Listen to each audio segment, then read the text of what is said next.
Há mais ou menos 2 anos eu peguei um banco de cozinha que era a minha única cadeira disponível no meu apartamento temporário de 20 metros aqui em Estocolmo e eu falei isso aqui. Eu me mudei do Brasil, né? Eu vim morar aqui oficialmente hoje, né? Na Suécia. Já tô aqui faz umas 2 semanas, por isso que eu não consegui gravar esses vídeos para vocês. Como é que você pode ver, não tem um cenário aqui atrás, não tem nada, a gente tá ainda se acostumando. Então 2 anos, 2 apartamentos, 3 gatos depois e com certeza não mais em um banquinho de cozinha. Não exatamente hoje eu quis fazer esse segundo vídeo meio que de acompanhamento, principalmente para mostrar as coisas que foram boas, as coisas que foram ruins, o que eu acertei, o que eu errei, o que eu acho de trabalhar fora do país e muito mais. Então a gente vai passar por alguns tópicos, incluindo, mas não limitado só a custo de vida, novas amizades, mudança de emprego, como é que é lidar com o clima, etc, etc, etc. E aí no final eu vou deixar o veredito aqui falando se eu achei que valeu a pena ter feito essa mudança lá atrás, quando eu me mudei pra cá. E se você quiser que eu fale de mais coisas por aqui que eu esqueci, por exemplo, é só deixar aqui nos comentários na parte de baixo, beleza? Mas antes de tudo, preciso me apresentar, né? Se você não me conhece, meu nome é Lucas Santos e eu posto principalmente vídeos relacionados à tecnologia aqui nesse canal, mas dessa vez eu vou fazer um vídeo que não vai ter nada sobre tecnologia. A gente vai falar pura e estritamente sobre o processo de mudança de vida quando você trabalha fora do país e como que você pode se adaptar a esse processo. Mas tudo isso depois da vinheta.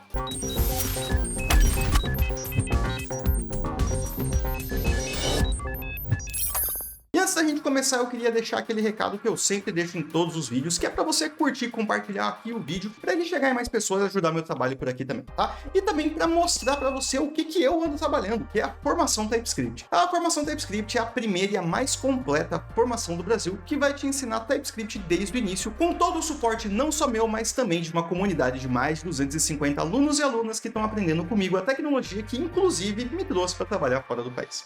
O curso ainda está em desenvolvimento, com os módulos saindo pouco a pouco, então o preço ainda está bem em conta e nesse valor você vai conseguir não só o curso completo de forma vitalícia, mas também todos os desafios que vão aparecer aí no futuro. Então aproveita que os módulos estão saindo rápido e você pode pegar essa oportunidade lá no site formaçãots.com.br, beleza? E agora que você já sabe como dar esse próximo passo na sua carreira, bora trocar uma ideia sobre o que você pode fazer quando você chegar aqui.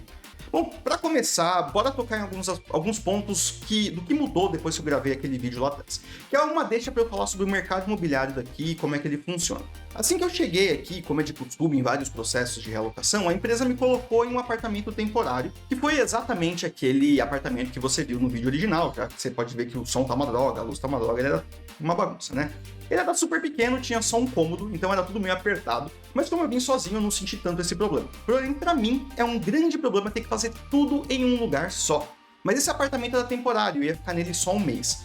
Logo depois eu tive que enfrentar o primeiro problema morando fora, que era o mercado imobiliário em si. Não só aqui na Suécia, mas aparentemente em todos os países da Europa existe uma grande falta de lugares para morar, principalmente se você está procurando em uma região mais central das cidades. E quando você é imigrante, a coisa é mais embaixo, porque você não tem nenhum histórico de crédito. Então é praticamente impossível você convencer qualquer imobiliário ou donos dos apartamentos que você tem mesmo como pagar a estadia no apartamento. Mesmo que você consiga trabalhar numa empresa legal, ou então até tenha uma carta de uma empresa bacana. A minha sorte é que, não só como a Klarna, mas outras empresas também fazem, eles ajudaram bastante nessa parte, fazendo uma parceria com uma empresa que buscava esse apartamento para mim. Mas como eu precisava ter todos os documentos certinhos, como ID e tudo mais, eu não podia assinar o contrato. Então a empresa ia assinar por mim por mais um ano. E aí eu me mudei para um apartamento que era bem no centro da cidade, que foi literalmente a minha última opção, porque ele era extremamente caro e eu não tinha outra escolha. Inclusive, uma das coisas mais importantes aqui é que você se conecte com outras pessoas nessa situação, na mesma situação que você tá, e a gente já vai falar mais sobre isso mais tarde. Só que um amigo, ele tava com 2 ofertas dessa mesma empresa, ele trabalhava comigo, e essa era uma delas, né? E como eu só podia escolher um apartamento, eu acabei ficando com outro apartamento. O contrato era de 2 anos, não é muito comum, isso geralmente é 1 ano, mas já deu um alívio para eu poder me ajustar aqui na nova vida. E eu me mudei literalmente em um Uber. Eu levei as 3 malas que eu trouxe de um apartamento pro outro em um frio de menos 12 graus. Esses apartamentos são os que a gente chama de segunda mão, são os apartamentos sublocados de outras pessoas. Então, é como se você alugasse de alguém que aluga de alguém. E aí o preço meio que vai lá pra cima, pode ser muito mais caro. Eu sabia que não ia dar para eu ficar muito tempo nesse apartamento, então eu comecei logo em seguida a tentar entender como funciona o mercado imobiliário daqui. E olha, é uma bagunça. A realidade é que existem muito poucas casas ou apartamentos no centro expandido de Estocolmo, que é tipo São Paulo e o ABC Paulista, por exemplo. E as que existem são super caras. Para você ter uma ideia, o preço médio de um apartamento de 50 metros quadrados no centro da cidade gira em torno de 18 mil coroas. Isso são 9 mil reais só de aluguel todo mês. E aí você tem que começar a entender a questão do dinheiro, que eu também vou tocar mais pra frente quando a gente for falar por aqui. Mas bora focar aqui, por enquanto, nas casas. Depois que eu me mudei, eu comecei a entender que o jeito é procurar apartamentos de primeira mão, que é o que a gente tá meio que acostumado já no Brasil, né? Que tem muitas casas sobrando e muito espaço construído, mesmo nas grandes cidades. Esses contratos, eles são feitos direto com a construtora ou então com o proprietário, não tem uma validade definida. Especialmente se você aluga, por exemplo, direto da construtora que fez o apartamento. Esses contratos são cerca de 40% mais baratos do que os contratos de segunda mão, e você pode ficar muito mais tranquilo e morar neles, porque eles não precisam, você não precisa sair depois de 2 anos, que é o caso quando você aluga um apartamento de segunda mão aqui, na maioria das vezes. Ah, mas você nunca pensou em comprar um apartamento por aí? Não é mais barato comprar apartamento? Bom, sim, eu pensei várias vezes. O problema é que para isso você precisa de um score de crédito para poder pegar um financiamento, e é justamente o que a gente não tem como imigrante. Já que um apartamento ele pode custar entre 3 e 4 milhões de coroas. E aí um parênteses aqui é que uma coroa sueca é mais ou menos metade do real. Então sempre que eu falar em coroas, você divide por 2. Então assim, para eu pegar o empréstimo, eu precisava ter pelo menos mais um ano na Suécia, fora que eu ia ter que pagar a entrada do apartamento, que é pelo menos 15% do valor do apartamento e precisa ser pago à vista. Então para mim isso estava meio que fora de cogitação na hora, tinha acabado de me mudar. Então qual que é a saída, né? A saída é o aluguel de primeira mão, só que fora da cidade. Inicialmente eu achei que ele fosse ser aqui que nem São Paulo, né? Onde para cada quilômetro extra para longe da cidade, o seu tempo aumenta exponencialmente. Eu demorava quase 2 horas para ir para o escritório, por exemplo, da minha casa. Mas aqui isso é bastante diferente, principalmente porque pelo menos existem 30 vezes menos pessoas do que em São Paulo, aqui em Estocolmo. E segundo, porque o sistema de transporte público aqui é bem eficiente. Então você consegue andar a distância que demoraria 2 horas em São Paulo em 35 minutos por aqui, mais ou menos. Mas não é simples conseguir um aluguel de primeira mão. Você precisa entrar em uma fila. Então assim que eu meio que soube disso, eu já me cadastrei nas filas de consultoras privadas por aqui. Mas você também pode se cadastrar em uma fila pública, que é muito mais barata, claro. Só que o tempo de espera médio é de 25 anos. Então, depois de mais ou menos aí 1 ano na fila privada nessas consultoras, eu consegui uma oferta para um apartamento, que é justamente esse apartamento que eu tô hoje. Ele é consideravelmente maior do que o meu apartamento original que eu tinha no centro e 30% mais barato do que eu pagava. Só que também não é tão próximo do centro da cidade. É sempre uma questão do que é mais importante para você e como tá o seu momento na hora, né? Se você trabalha remoto, talvez seja melhor que você venha para mais longe da cidade, por exemplo, para pagamento. Só que se você precisa ir para o escritório, talvez seja melhor você pegar um apartamento mais próximo, porque o transporte não é tão barato assim. E assim vai, são várias opções que você pode ter aí. Mas no geral, o mercado imobiliário, não só aqui, mas em toda a Europa, é um grande caos. Alguns mercados, tipo da Suécia, parecem estar na beira de uma bolha imobiliária que pode gerar um caos absurdo. Mas enfim, é um problema gerenciável até porque você tem tempo para poder fazer essas coisas. E fechando esse assunto, bora passar para 2 assuntos importantes: amigos e dinheiro, né? A primeira parte puxa a segunda, então a gente vai falar do dinheiro direto. Muita gente acredita que é só sair do Brasil que a gente vai ter um giro completo na vida, 360 graus. Instantaneamente você vai ser o primo rico da família, mas não é bem assim, pelo menos se você morar aqui na Europa. A questão é que, para reduzir a desigualdade social, muitos países, principalmente os nórdicos, eles têm impostos super altos, e isso faz com que você consiga guardar dinheiro, mas você nunca vai ser um milionário só fazendo isso. Eu não sei na zona do euro em si, né, que é inclusive um outro ponto importante, nem todo país aqui usa euro. A Suécia é um deles, por exemplo, a gente tem coroa sueca. Enfim, eu não sei na zona do euro, mas pelo menos na Suécia, todo o sistema é feito para evitar a distribuição muito desigual de renda. Então, no geral, todo mundo ganha oficialmente quase a mesma coisa. Os impostos são super altos, mas os serviços que são dados em troca também são muito bons. Então, acaba um compensando o outro. Por exemplo, você ganha um bom dinheiro nos nórdicos, mas o custo de vida é igualmente alto. Já em Portugal, o custo de vida é muito baixo, mas você ganha muito menos também. Então assim, se você quer vir aqui para a Europa para fazer o seu dinheiro, esquece, não é aqui que você vai fazer isso, tá? Melhor você ir para um outro país, por exemplo, Estados Unidos, Japão, Canadá e outros países que têm uma facilidade maior para poder acumular um pouco mais de capital. Isso é claro se você estiver pensando em sair, fazer seu pé de meia e voltar para o Brasil. Se você está pensando em sair para ficar, na minha opinião, os países europeus são muito bons. A qualidade de vida aqui na Europa é muito boa e eu realmente não tenho muito do que reclamar daqui. Você está quase sempre coberto por programas sociais, como seguro-desemprego, saúde pública, etc., desde o primeiro dia que você pisa aqui, desde o primeiro dia que você tem um cartão de residência, na verdade, né? Mas é sempre bom dar uma estudada nas leis, nos programas de cada país, porque podem ser bastante diferentes. Um dos meus maiores problemas quando eu me mudei foi a diferença brutal na escala do dinheiro aqui, por exemplo. Então você tem que pensar que a coroa sueca é como se fosse o cruzeiro no Brasil, é tudo na base dos milhares ou milhões. Então é meio difícil manter as finanças pessoais em xeque quando você chega, mas depois de alguns meses você acaba pegando o jeito. E aí você acaba entendendo não só como essa moeda funciona, mas também como outras moedas moedas também funcionam e aí fica tudo um pouco mais fácil. Um outro ponto que eu quero puxar também é como eu aprendi todas essas coisas, né? Bom, um dos meus maiores medos era vir pra cá, num lugar onde você raramente ouve falar na televisão e não conseguir me conectar com ninguém. Eu vim sozinho, certo? Felizmente isso não foi verdade desde o primeiro dia. Eu já tinha conhecido pessoas no Twitter que estavam morando aqui, já estavam trocando umas ideias com elas, mas quando eu cheguei aqui eu nunca imaginei que existia tanto brasileiro, não só na Klarna, mas em outros lugares também. Então a dica é, sempre procure grupos de Telegram, WhatsApp, Facebook, o que sei lá que você está usando aí, de pessoas que estão morando no país que você quer ir e já ir trocando ideias, mesmo antes de sair do Brasil.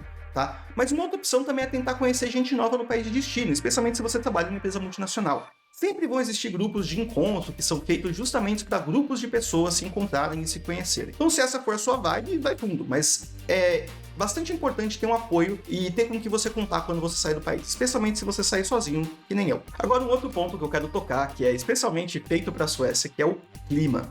O segundo problema que eu tive aqui foi o clima geral. Não que eu não goste de frio, eu adoro frio. O maior problema foi que eu trouxe meus casacos, jaquetas, etc. E eles não adiantam muito aqui pra você comprar tudo de novo, já que é muito frio. Inclusive, as roupas de cama, travesseiro, jaqueta, etc. Geralmente são coisas que você não precisa trazer se você tá pensando em se mudar. Isso vale mais a pena ser comprado aqui no país de destino, que não é tão caro assim. E o clima da Suécia é muito diferente do que a gente tá acostumado no Brasil. Lidar com frio inicialmente vai exigir um certo cuidado, porque você pensa que tá quente do lado de fora, mas geralmente não tá. E você pode passar muito frio, mesmo se você ficar dentro de lugares aquecidos. A minha adaptação aqui no frio demorou pelo menos umas 2 semanas, já que eu cheguei aqui no ápice do inverno, tava um frio desgraçado. Mas entender o que é o frio e o que não é, quando sair com o sapato à prova d'água, quando sair com um sapato normal, aprender a olhar a previsão do tempo todo dia, começar a entender as estações do ano, etc, etc, são habilidades que você vai invariavelmente aprender quando você se mudar. O Brasil, ele é um país de clima tropical, as estações do ano são, na maioria, variações do verão, um verão mais frio, mas nunca fica muito frio. E algumas vezes até é difícil saber qual estação que a gente tá, já que tá sempre quente o tempo inteiro. Aqui é bastante diferente, as estações são muito bem definidas em um clima temperado, então o calor é muito calor, o frio é muito frio e assim vai. Mas não é ruim, na verdade eu gosto bastante do clima frio e é tudo uma questão de você ter a roupa certa do clima certo.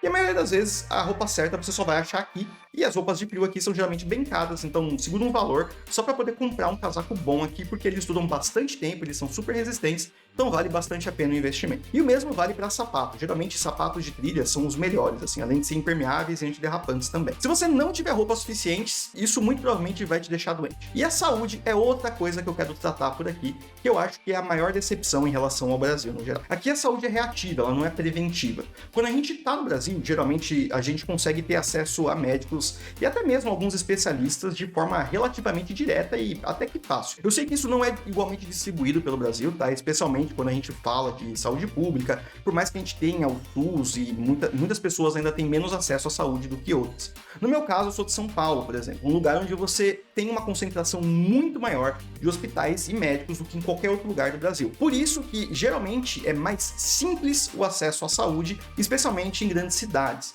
E é até que comum você ver as pessoas indo em hospitais por conta de um resfriado mais forte, uma dor de cabeça, etc. Que são problemas que a galera aqui considera triviais, assim, inúteis, basicamente. Isso porque tanto o nosso sistema de saúde público quanto os convênios privados são focados, né, na prevenção. Se você não ficar doente, você não vai ter que usar os tratamentos mais caros, então isso é uma economia. Aqui, pelo menos na Suécia, é o contrário. Ninguém vai pro médico aqui a não ser que você esteja absolutamente morrendo. E o pior é que se você for por algum receio de alguma coisa, uma coisa pequena, os médicos eles não vão só te dar um sermão, vão te mandar para casa e ainda cobrar a consulta. Então os hospitais aqui são realmente cheios de pessoas que estão verdadeiramente doentes. Isso é um problema, porque às vezes você não tem uma doença que faça você aparentar estar doente, por exemplo, ansiedade ou depressão, etc. Tendo passado por esse processo em primeira mão, eu vou te falar que foi uma das piores experiências que eu já tive da minha vida aqui fora. Eu já estava em tratamento para ansiedade há muito tempo, então quando eu cheguei aqui foi relativamente simples eu conseguir as receitas e continuar o tratamento que eu fazia no Brasil. O problema foi quando eu fui diagnosticado com TDAH. Meu médico, que é brasileiro, ele mandou para mim um relatório para que eu pudesse pegar o remédio aqui, a receita do remédio aqui. Foram 2 meses que eu fiquei correndo em círculos, ligando de um lugar, ligando para o outro, ninguém sabia o que fazer, eu tive que passar com um médico daqui para poder conseguir a liberação, etc, etc. E isso só depois de passar por todo um processo de triagem normal, que é você ir para um clínico geral, que vai te encaminhar para uma clínica que pode ou não te aceitar para o tratamento. E aí esse processo todo é extremamente chato e parece que a galera tá fazendo de propósito, assim, não quer te ajudar. O que é uma outra coisa que eu já vi não só aqui na Europa, mas em muitos lugares fora da América Latina como um todo. Não existe aquela cultura de, vamos fazer o máximo possível ou dar aquele jeitinho para poder resolver o problema de um cliente. Aqui, a maioria das pessoas faz o mínimo, o que tá na descrição do emprego e é isso. Então é até bastante complicado tentar argumentar com elas, mas isso não é um problema deles, na verdade. É um problema de que nós, brasileiros, por exemplo, não acreditamos e não confiamos no próprio sistema de saúde, no nosso próprio sistema de política que a gente tem. Então todo mundo tenta se ajudar o máximo que pode. E aqui é o oposto. A galera confia tanto no sistema que eles não vão fazer nada além de colocar você no processo do sistema. E aí, cada pedacinho do sistema vai atuar de uma forma para fazer com que você consiga chegar no seu objetivo, mas isso leva bastante tempo. E nesse ponto, a saúde no Brasil é realmente muito superior, não tem nem o que falar. Mas fechando tudo isso, eu imagino que você tenha aí perguntando, né, qual que é a conclusão disso tudo? Você deve estar se perguntando, mas e aí, valeu a pena, não valeu a pena? Bom, eu diria que sim. Eu não me arrependo de ter saído e eu genuinamente gosto de morar por aqui. Só o fato da gente ter segurança, pelo menos para mim, foi um fator super decisivo para eu poder me mudar. E eu sempre recomendo para as pessoas que, pelo menos, tenham essa experiência de conhecer novas culturas e tal. Todo o processo pode ser muito gratificante. Mesmo que você não se adapte no país que você resolveu ir, pode sempre voltar. No final, você sempre aprende uma cultura nova, talvez até uma língua nova e conheça muita gente legal. Então, definitivamente é uma experiência que, se você tiver a oportunidade, vale muito a pena ter. Não só para cá, mas para qualquer que seja o país que você quiser ir. Então, realmente, eu recomendo você ter essa experiência. Mas é bom lembrar que essa é a minha visão de tudo isso. Eu tô falando isso sobre a minha lente, a minha perspectiva. Você pode ter uma outra experiência completamente diferente da minha, e é por isso que eu quero te convidar para deixar aqui as suas opiniões nos comentários, pra gente trocar uma ideia também e descobrir outros pontos de vista, né? Eu vou adorar saber o que vocês estão pensando. E com isso, eu vou me despedindo, e eu espero que você tenha curtido e deixe aí suas opiniões, porque quem sabe no futuro eu até posso pegar essas opiniões e fazer outros conteúdos, mais vídeos sobre essa série também, e sobre esse tema de morar fora do país, beleza? Então, até mais.